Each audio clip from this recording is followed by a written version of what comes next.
The Galactica Interspecies Academy was alive with sound and color, a microcosm of the galaxy's diversity.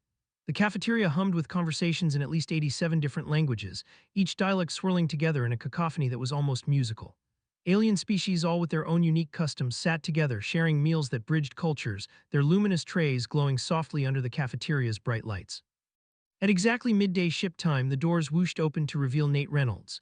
He stepped inside, holding something tucked under his arm, a smooth, speckled object that was about the size of a mid-range plasma core. His gaze was casual, completely unaware that his mere presence was about to shatter the calm, diplomatic harmony of this diverse gathering. He walked past the usual table where the Uhrings twins were busy comparing photos of their latest molting cycles, the Dare and Choir group humming in perfect electromagnetic resonance, and the Grom priest blessing her kelp noodles. Nate didn't notice the collective stillness that fell upon the room as he moved through it.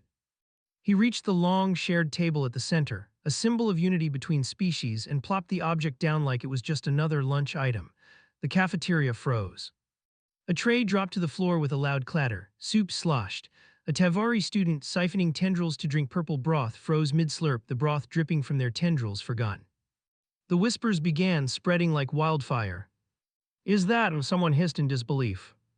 "Is that a child?" Another voice stammered, translated through the galaxy's universal translator, still reeling from the impact of the sight. Nate, oblivious to the turmoil he had just unleashed, sat down with a grim sort of resolve, eyeing the speckled egg with a strange confidence. "Well," he muttered, "let's get this over with."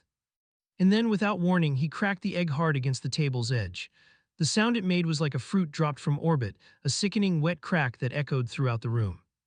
The yolk gushed out in slow motion, viscous and shiny, clinging to the broken shell. The stench hit a second later, a rich, earthy odor that burned the nostrils, unmistakably raw. The air seemed to thicken with shock as the rest of the cafeteria recoiled. Nate didn't flinch. He pulled the cracked shell apart with both hands like some deranged breakfast magician. He didn't care, he didn't understand. With a grimace, he drank the contents in one massive, determined gulp. The entire cafeteria watched in paralyzed horror. The slimy, semi-translucent liquid disappeared into his body, dripping from his chin as he swallowed it down. A bubble popped audibly somewhere in his throat. He finished the last of it, smacked his lips, and let out a weak belch. "Tastes like regret," he muttered to himself, but his face paled almost immediately, his stomach churned. He turned green. And that's when the chaos began. The room exploded into a frenzy of screams, shouts, and frightened alien voices. The Silvari ethics student, who had been hiding under the table to shield her pudding from Nate's disastrous act, popped up in a panic. She took one look at the now ruined eggshell and immediately started wailing, her voice echoing through the cafeteria. "You can't eat bobbies of other races," she cried in a shrill voice, her hands trembling as she pointed at Nate. The entire room seemed to implode. Professors who had been quietly eating their meals froze in their seats, their eyes wide with disbelief. Some started to hyperventilate, others frantically reached for their emergency comms, triggering alarms. The air itself seemed to hum with a collective understanding. This was not just a mistake, this was an international incident in the making. Nate, sitting there with his head spinning, wiped his mouth with the sleeve of his Academy-issued uniform, still unaware of the storm he had just unleashed. A Reploid biology professor, his metallic voice shaking, came rushing forward, his face drained of color. "What have you done?" he hissed, his normally composed demeanor completely undone. A loud emergency peacekeeper alarm blared to life, interrupting the madness. Red lights flashed on the walls. All around the room, students scattered, seeking safety in the emergency evacuation routes. The alien species, usually so composed, were now on edge, some retreating into corners, others speaking in frenzied bursts of their native languages. Nate, still not fully grasping the severity of the situation, sat frozen at the table, one hand clutching his stomach. His eyes began to roll as nausea surged through him. A sharp pain shot through his gut, and he doubled over in agony, the realization dawning on him that whatever he'd just consumed was far more than he bargained for. Within moments, the cafeteria was completely empty, save for Nate, trembling in the center, and the few professors who hovered nearby, casting worried glances in his direction. He tried to stand, but his legs buckled beneath him, and he collapsed back into his seat. A medical team arrived almost immediately, wearing full hazard gear. Two medics rushed over, their eyes scanning the chaos. The room smelled of panic, burned egg, and something else Nate couldn't place. "Get him to the medwing," one of the medics barked, as the others hurried to secure the area. "We need a full scan, gastric tests, parasite checks." Nate's vision blurred as they lifted him onto a gurney. The last thing he heard before everything went black was the voice of the Silvari ethics student, still wailing, her cries echoing through the empty cafeteria. You can't eat bobbies of other races, you've triggered a galactic crisis. The doors of the cafeteria slid shut behind him, and the faint sound of footsteps was all that remained in the sudden silence. The Medwing's soft amber lights flickered above Nate's head, casting an eerie calm over his disoriented thoughts. His body ached, his stomach still a battle zone after the raw, bizarre ordeal he had put himself through. He lay on a sterile bed, hooked to IVs, trying to gather his thoughts. His mind raced through what had happened, but it was hard to focus with the constant beeping of machines and the low hum of air circulation. He was about to find out just how badly things had escalated. Juno sat in the corner, arms folded, her eyes scanning through data on her tablet, a look of deep concern on her face. She looked up when she saw Nate stir. "Hey, sleeping stupid," she said, her voice laced with both worry and amusement.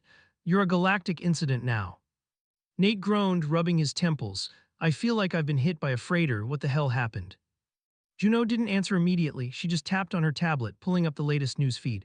On the screen, a garbled mess of alien faces and voices flickered, all showing footage of Nate's catastrophic egg gulping. The video played in slow motion, the yolk dripping from Nate's chin, his face twisted in nausea. The image was viral, spreading across every sector of the galaxy. "Great," Nate muttered, "so I'm famous for that." "That's an understatement," Juno replied. "You've sparked a galactic crisis, Nate. Diplomatic tensions are through the roof. You just ate a species' sacred egg. They think you've just consumed their offspring, and they're calling it xenocannibalism." Nate winced. "Xenocannibalism, really?" Juno nodded, showing him the details on her tablet. Dracari eggs are considered sacred. To them, consuming one of their eggs is a crime that could lead to war. Your stunt has pissed off every major diplomatic faction in the galaxy. You've triggered a cultural incident that could lead to real violence. Nate sat up, his face pale, trying to absorb the weight of Juno's words. The room seemed to close in on him. He never meant for any of this to happen. Hell, he didn't even know what kind of egg it was. It was just a dare. But now he was a walking diplomatic minefield. "Isn't there anything we can do to fix this?" he asked, his voice hoarse. He wanted to believe it wasn't too late to undo the damage, but everything felt so irreversible. Juno sighed, her fingers tapping against the tablet as she pulled up more data. "I'm trying to find a way out of this, but it's complicated. The Dracari are furious, and Zyron Torvek is using this to push through a more restrictive policy on human involvement in interspecies diplomacy. He wants humanity isolated from the rest of the Academy." "Zyron," Nate muttered, recognizing the name. "He's the one pushing this." "Yes," Juno said, "and he's got the support of several factions, including the Urings and the Grom. They're all saying humanity needs to be kept in check. We can't let humans keep causing diplomatic disasters, they're saying. And then there's the other side, people like Krell, those who think it was an accident." Nate's heart sank. Krell, the Dracari scholar, was one of the few who hadn't condemned him outright. He'd been one of the first to speak up when the accusations started flying, urging calm and understanding. But now, with the growing backlash, Nate wasn't sure where Krell stood anymore. He wasn't sure where anyone stood. "You're telling me that because of one mistake, my whole species is getting blamed?" Nate's voice trembled with frustration. "This wasn't even my fault. I didn't know what I was eating." "Yeah, well, no one cares about your intentions," Juno said, her voice sharp. "They only care about how your actions are seen. You're the poster child for human recklessness right now. You made the mistake, and now we're all paying the price." Nate rubbed his face, sinking into the bed. "What now? How do we fix this?" Juno paused, a hesitant look in her eyes. She knew what he was asking. It wasn't just about clearing his name anymore. The question had become, how far was he willing to go to prevent a galactic war? "The only chance we have," Juno said slowly, "is to make things right. You need to take responsibility, admit your mistake, and show them that humanity can be trusted again. But we're going to need help, and we're going to need a miracle." Later that day, the tribunal's call. The sound of heavy footsteps echoed down the hallway as Nate was escorted to the tribunal room. The sight of the towering doors sent a chill through his spine. The Academy's High Council had convened, and his fate, along with the fate of humanity's place in the galaxy, would be decided in this room. Nate's stomach churned as he stepped inside. A long circular table dominated the room, with representatives from every major species of the Academy sitting in stern silence. Among them was Zyron Torvek, his cold eyes locking onto Nate the moment he entered. The tension in the air was palpable, thick with centuries of diplomatic history and unspoken power struggles.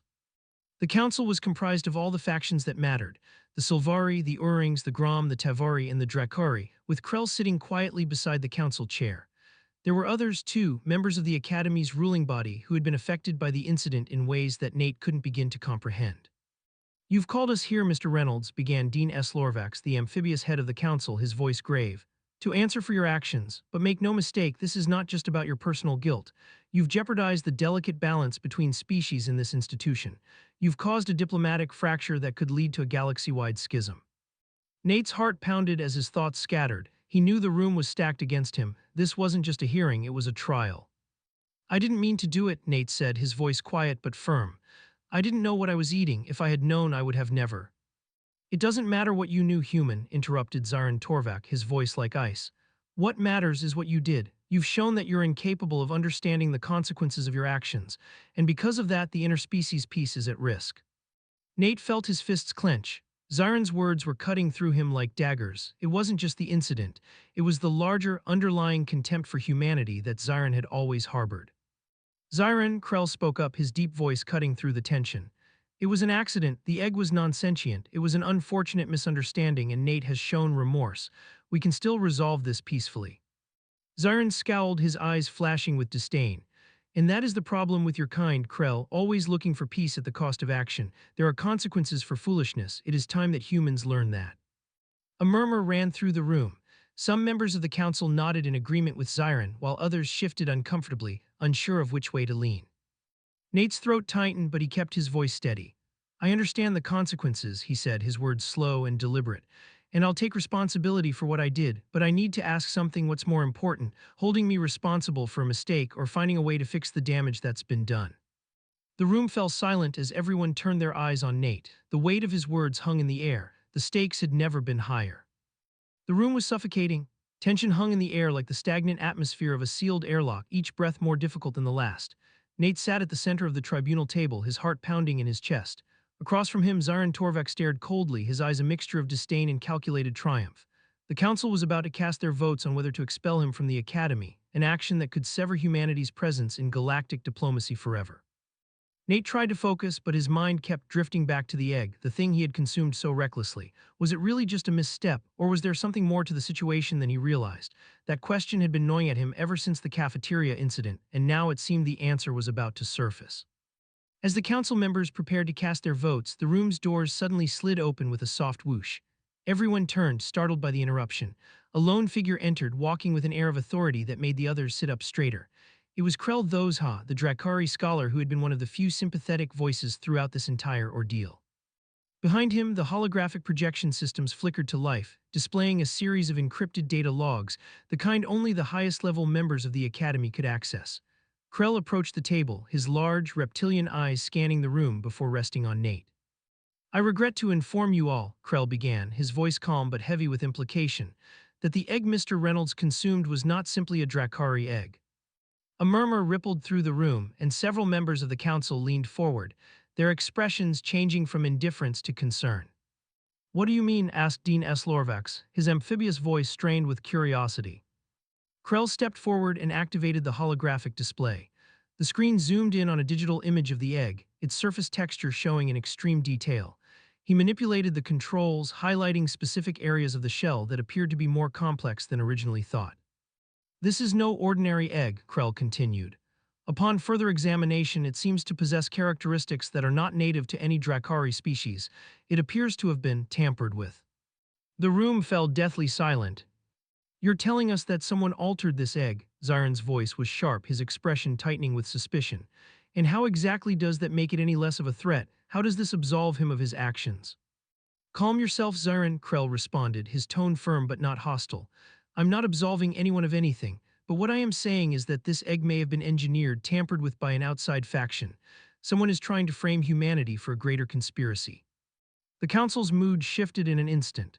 Some exchanged uneasy glances, while others stared at Krell as if he had just upended everything they thought they knew. What do you mean by tampered? Asked a Sylvari ethics professor, his voice filled with both curiosity and concern. Who would do such a thing?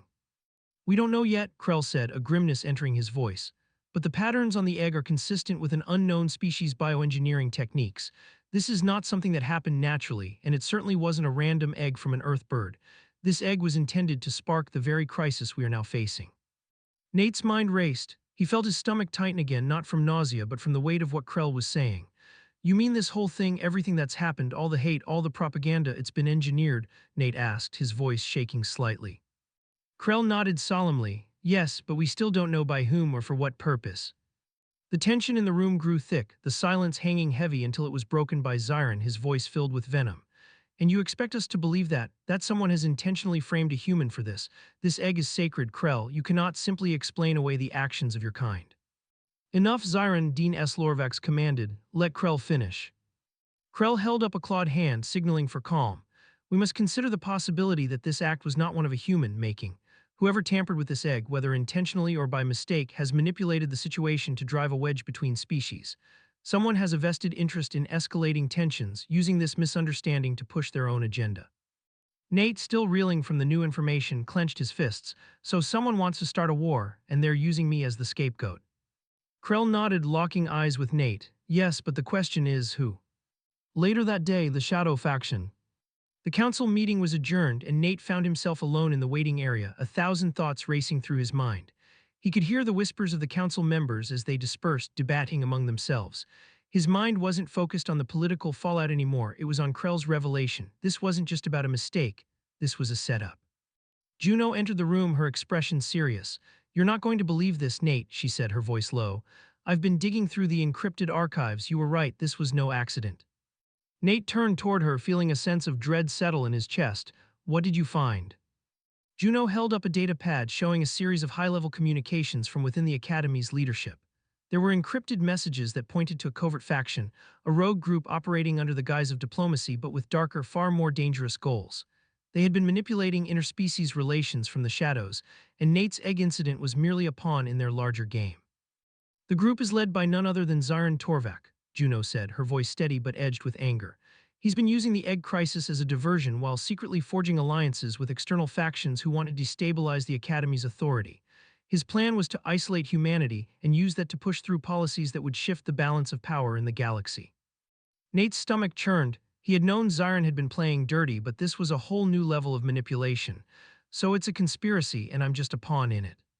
Exactly, Juno said, but we need to act fast. If we don't expose this now, Zyron could win. He'll have full control and humanity will be cast out. Nate stood up, a determined look on his face. Then it's time to play their game. We're not going down without a fight. Nate stared at the message in disbelief. The warning flashed across Juno's tablet screen. You are being watched. Someone within your inner circle is feeding information to Zyron Torvak's faction. Trust no one. His stomach turned. Was this some kind of prank, or had someone already sold them out? The words burned into his mind, every letter a chilling reminder of how deep the conspiracy ran. Trust no one. I don't know what to think anymore, Nate muttered, running a hand through his disheveled hair. How do we even know if this is real? Could be a trap set by Zyron himself. Juno shook her head. I don't think it's him. We've been digging too deep for him to be this blatant. Someone else is leaking information, someone inside our circle. It could be a spy planted by Torvak's faction. They're trying to keep us off balance. Nate swallowed hard, his hands trembling slightly. But who, Krell, you, me? He paused, his eyes narrowing in realization. Juno, is it you? Her eyes widened in shock, but she quickly shook her head. You think I'd betray you after everything we've been through, after all the work we've done together? Don't be ridiculous. Nate closed his eyes, guilt creeping up his spine. I don't know who to trust anymore. If Torvak's really been orchestrating this whole mess, then anyone could be compromised. A sudden knock on the door interrupted their tense moment, and both of them stiffened. They had been keeping a low profile since Krell's revelation, not wanting to attract attention. Juno moved to answer it, her hand hovering over the door control. Stay alert, she whispered. The door slid open, revealing Krell looking more serious than ever. His normally calm demeanor was replaced by an unusual urgency. We need to talk, he said quietly, his voice low enough that only Nate and Juno could hear. Juno raised an eyebrow but stepped aside to let Krell in. What is it? She asked. Krell glanced around the room, then locked the door behind him. I've received disturbing news, he said, taking a seat. The message you received, it's real. There is a mole within your group. Nate's pulse quickened. Who? He asked, his voice barely above a whisper. Krell took a deep breath, his sharp eyes never leaving Nate's. I don't know yet, but I suspect someone very close to you has been feeding Zyron Torvak information. I've been watching for patterns. The leaks are too specific. The timing, the details, they point to someone within your circle. Juno exchanged a worried look with Nate. But we've been careful. We haven't told anyone about our plan to expose Torvak. It's just been the three of us and a few others who are working on the invention. We haven't had the chance to talk to many people. Krell nodded gravely. Exactly, that's why it's so concerning. The leaks are too precise. Someone knows your every move, and I fear that the mole may be someone you trust implicitly. Nate felt his heart sink. So you think one of us is working with Torvak? Krell didn't answer right away. His reptilian eyes scanned Nate's face as if searching for any sign of guilt. I'm afraid so, he finally said, his voice low. I wish I could say otherwise, but all the evidence points to the fact that someone is sabotaging your efforts. You need to find the mole before it's too late. Nate clenched his fists. Great, just what we need, someone on our side working against us. The weight of the situation pressed down on him and he could feel the walls closing in. What now? He asked, frustration in his voice. Krell stood up, his long tail flicking nervously behind him. We need to stay vigilant. No more talking in open spaces, no more trusting the same people. I will help you, but you need to be careful. The mole is clever, they're always one step ahead. The confrontation. As the hours passed, Nate, Juno, and Krell moved through the academy like shadows, constantly on edge, constantly questioning everyone around them.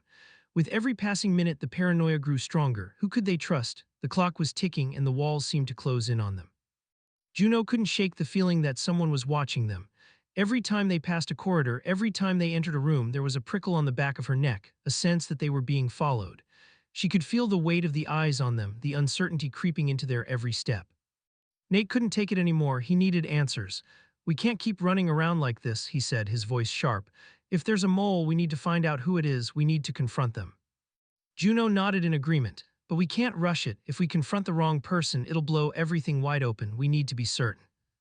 The group had been moving toward the core of the Academy's inner systems, the heart of where the interspecies diplomacy was carried out.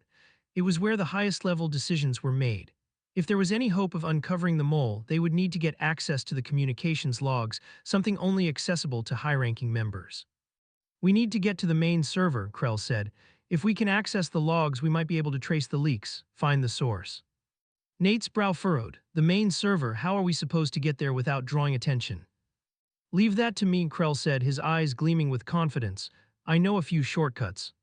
The twist. As they reached the server room, something strange happened. They arrived at the hidden entrance, the one Krell had promised would bypass the security systems. But as he approached the panel to unlock the door, his hand froze just inches from the control. The door suddenly clicked open on its own. Juno's eyes narrowed. What the hell? Nate felt the hairs on the back of his neck stand up. This is bad, someone's already inside. They stepped cautiously into the server room, but as they did, the door slammed shut behind them. A voice echoed through the room, a voice Nate immediately recognized. You should have stayed out of this, Nate. Zaran Torvak's voice rang out from a hidden speaker system. Nate's stomach dropped. You. The lights flickered, and then they were plunged into darkness. The lights flickered back on, bathing the server room in harsh fluorescent light. The door had locked behind them, sealing their escape. The room was large, lined with rows of high-tech terminals, their screens flashing with unreadable data. The hum of the servers filled the air, an omnipresent reminder that they were being watched, monitored, not just by Zaran, but by whoever else was in charge of this station. Nate's heart raced, his breath coming in short gasps. This isn't just about me anymore, is it? He muttered, his voice a mix of anger and disbelief. Juno stepped forward, her eyes scanning the room. No, Nate, this is bigger than we thought. Someone in the academy is pulling strings and Zaran's not working alone. Krell, his normally steady demeanor now visibly shaken, raised his hand. We need to be careful. There are too many unknowns if this was a trap. Before he could finish, a voice crackled from the speakers above them. You're not as clever as you think, Nate Reynolds, Zaran Torvak's voice echoed through the room, its tone mocking, cold, and calculating. You've meddled in matters far beyond your understanding. This was always going to end in failure, but you humans, you're persistent, I'll give you that. Nate clenched his fists, his teeth grinding. What do you want, Zaran? This isn't just about the egg anymore. You've been playing us all along, haven't you? Zaran's laugh was dry, almost humorless.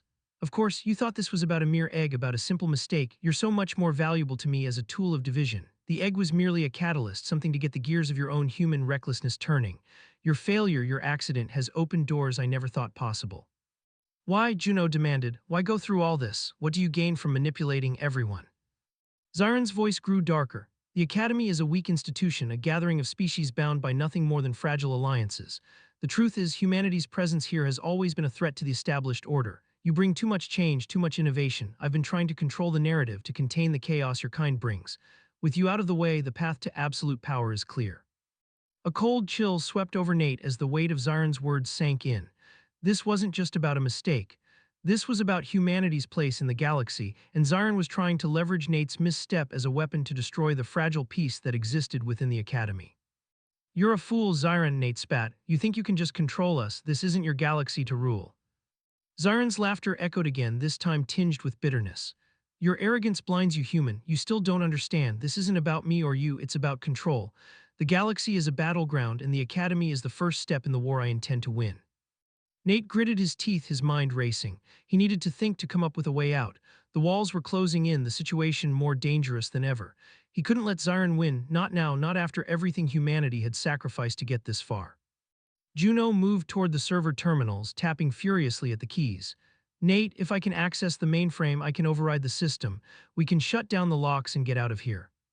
"You're not getting away that easily," Zion's voice boomed, cutting through the tension like a knife. "This is the end for you, Reynolds." The lights suddenly flickered again, and the door that had locked behind them started to whine, the systems beginning to malfunction. Something was wrong, but it wasn't just the door, it was the entire building. A deep, mechanical groan shook the walls. "What the hell is happening?" Nate demanded, his voice rising in alarm. Krell's eyes widened. "The station's core is going into lockdown. Someone activated a full security protocol." Juno swore under her breath as she frantically worked at the console. "It's Zyron. He's triggered an emergency protocol to trap us in here. We've got minutes before the entire station goes into lockdown mode. We need to get out now." Nate's heart pounded in his chest. There was no time. The walls were closing in, and they were all about to become trapped in a deadly game. Zyron was playing for keeps, and now the stakes were higher than ever. The betrayal unfolds. Nate's hand hovered over the emergency control panel, his fingers trembling. The stakes had never been higher. "How do we stop it, Juno?" he asked, desperation creeping into his voice. "I'm trying," she snapped, her focus unwavering as she typed furiously on the console. "This isn't a standard lockdown. This is a classified protocol designed to prevent anyone from accessing the mainframe. Zyron's planned for this. He's already ahead of us." Krell stepped forward, his eyes scanning the room with unnatural precision. "We need to think this through. The shutdown will trap us, yes, but what if we don't just stop the protocol? What if we turn it against him?" Nate blinked. "What do you mean?" Krell's gaze sharpened. "Zyron's systems are built on trust. We use that. He's been relying on the Academy's own security to keep him in control. But if we can manipulate the security protocols, we can use the station's own defenses against him. It's a long shot, but it's our only option." Juno's fingers paused, her eyes flicking up from the console.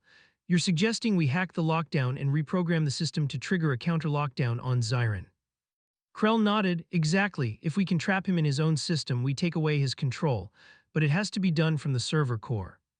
Nate's mind was spinning, but he had no choice but to trust Krell. "How do we do this?" Juno's hands were steady now, her eyes fixed on the data streaming in front of her.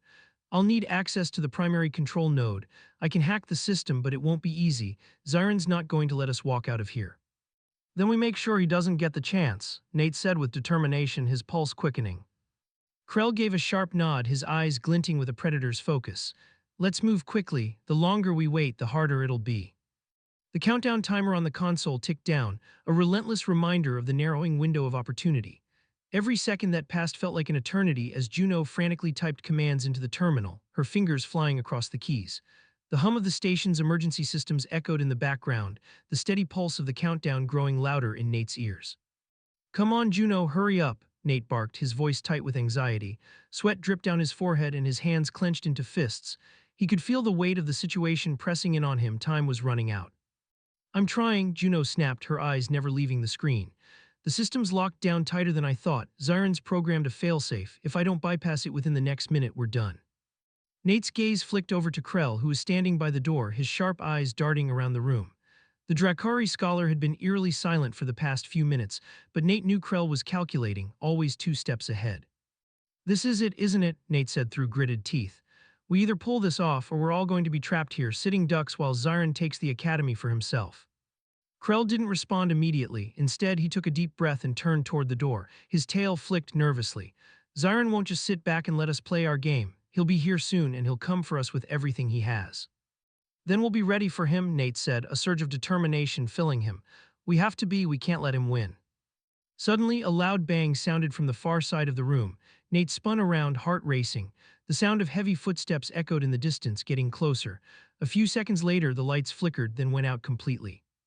"Damn it," Juno cursed, her voice sharp. The power's been cut. Zyron's overriding the station systems. We don't have much time.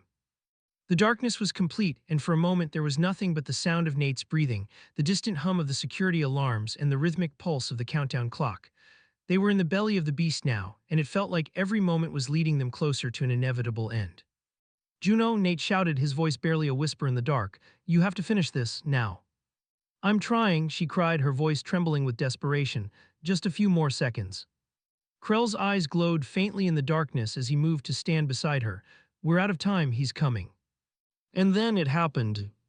The door to the server room slammed open, and Zyron Torvek strode in, flanked by armed security personnel.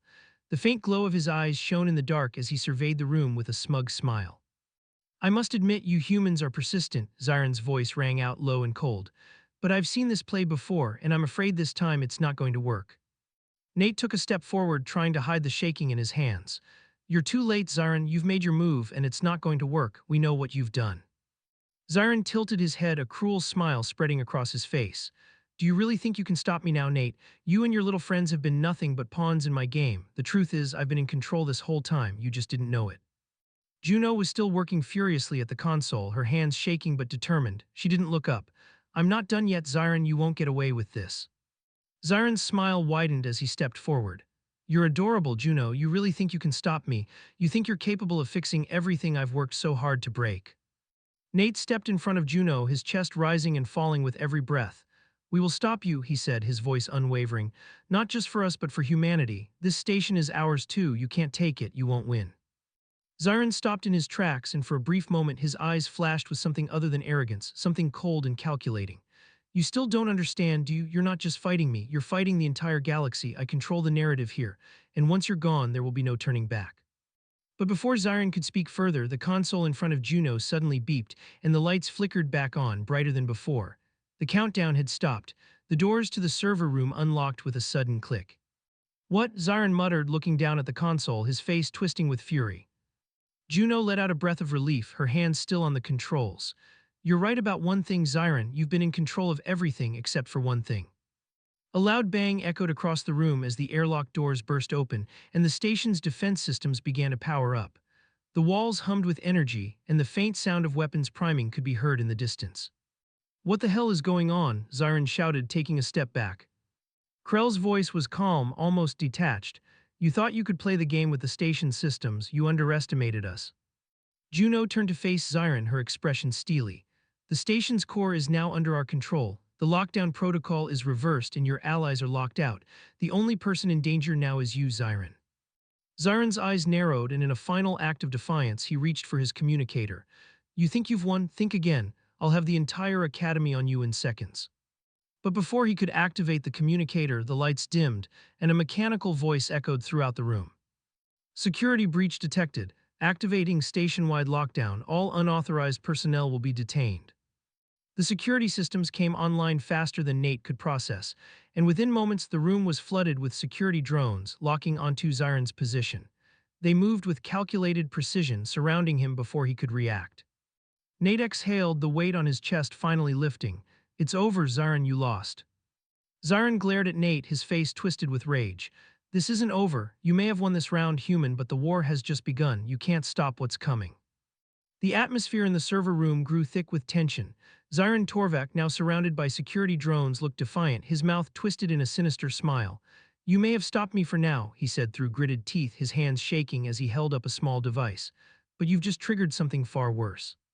Nate's heart pounded as the countdown continued, ticking ominously on the main terminal. T-minus 10 minutes. The message was clear. Unless they could stop it, everything would be reduced to rubble. What is this? Nate demanded, his voice hoarse with panic. Juno quickly moved to the console, her fingers flying over the keys.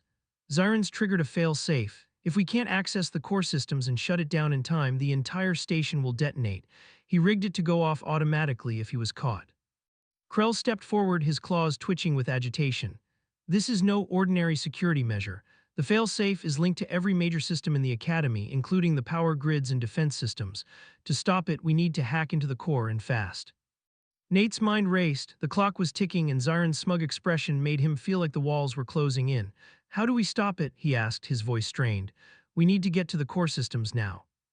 Juno nodded, her face set with determination. I can get us into the central control node, but I'll need full access to the system. The device Zyron has is blocking our access to the command center. We need to disable it first. As Juno worked, Krell stood at the ready, his sharp eyes scanning the room for any sign of danger. The security drones hovered nearby, still keeping Zyron pinned down in place, but it was clear that the real danger was the fail-safe ticking down with each second.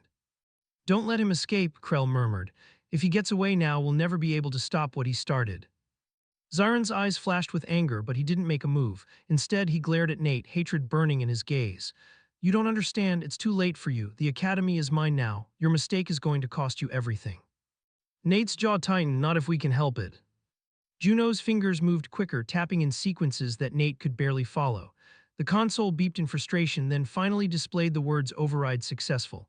A series of commands flashed, and the countdown on the screen went from 10 minutes to 9:59. "We're in," Juno said, her voice a mix of relief and urgency. "But this won't be easy. The core systems are layered with security. I'll need time to break through." As Juno worked, Nate and Krell kept an eye on Zyron. The atmosphere was thick with anticipation, the tension almost unbearable. They could feel the seconds slipping away like grains of sand through an hourglass. Suddenly, a loud click echoed through the room as a secondary door opened at the far end. Nate's heart skipped a beat. They weren't alone. A group of armed soldiers stormed into the room, their weapons trained on Nate, Juno, and Krell. "Don't move," the lead soldier commanded, his voice steady, as his gun's barrel pointed directly at Nate. Juno's eyes widened in realization. "Zyron set us up again," she said in a low voice, barely audible. Krell's eyes flared with anger. "We don't have time for this." Nate's mind raced, adrenaline surging. He couldn't let them stop him now, not when they were so close. He quickly assessed the situation. The soldiers weren't just here for show, they were going to make sure the fail-safe went off no matter the cost. "We need to disable the soldiers," Nate muttered, more to himself than anyone else. "Now." He glanced at Juno, who was still working furiously at the console. "Juno, I need you to keep them busy for a few seconds." Juno shot him a quick look. "What are you thinking?" Nate's fingers tightened around the nearest tool on the workbench. He had an idea, but it was risky. "I'll create a distraction, you finish what you started." He didn't wait for her response. With the skill of a seasoned mechanic, Nate grabbed a couple of wires from the nearby console and in a flash hacked into the system to trigger an emergency lockdown of the station.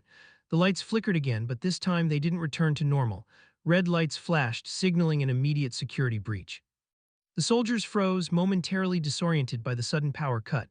That was enough of a window for Nate. He lunged forward, tackling the first soldier to the ground. In a flurry of motion, he stripped the man of his weapon and the others scrambled to react. Krell was already in action, his claws raking through the air, disarming another soldier and sending him to the floor in a heap. Juno didn't hesitate. "I'm almost through," she said, her voice strained but resolute. "Hold them off for just a little longer." Seconds felt like hours. Nate's heart pounded in his chest as he fought off two more soldiers, twisting their arms until they dropped their guns. With Krell's help, the remaining soldiers were quickly neutralized, but the tension didn't ease. They couldn't afford to lose their focus, not with the station's core on the line.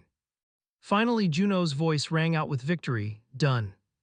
The countdown stopped. The power in the station hummed back to life and the emergency lockdown was lifted. They had succeeded. Nate stood there for a moment, catching his breath, watching the soldiers who had tried to stop them being led away by the remaining security drones. The room was silent, save for the hum of the station's systems coming back online. Zyron, still on his knees, looked up at them, his face twisted with rage and disbelief. You think you've won," he hissed. "This isn't over, you've just delayed the inevitable." Nate stared down at him, a feeling of finality settling in his chest. "Maybe it's over for you," he said. "You won't get away with this, not anymore." Zyron growled, but there was no escape. The station was safe, the crisis had been averted, and humanity had proven its worth. Epilogue: A New Era.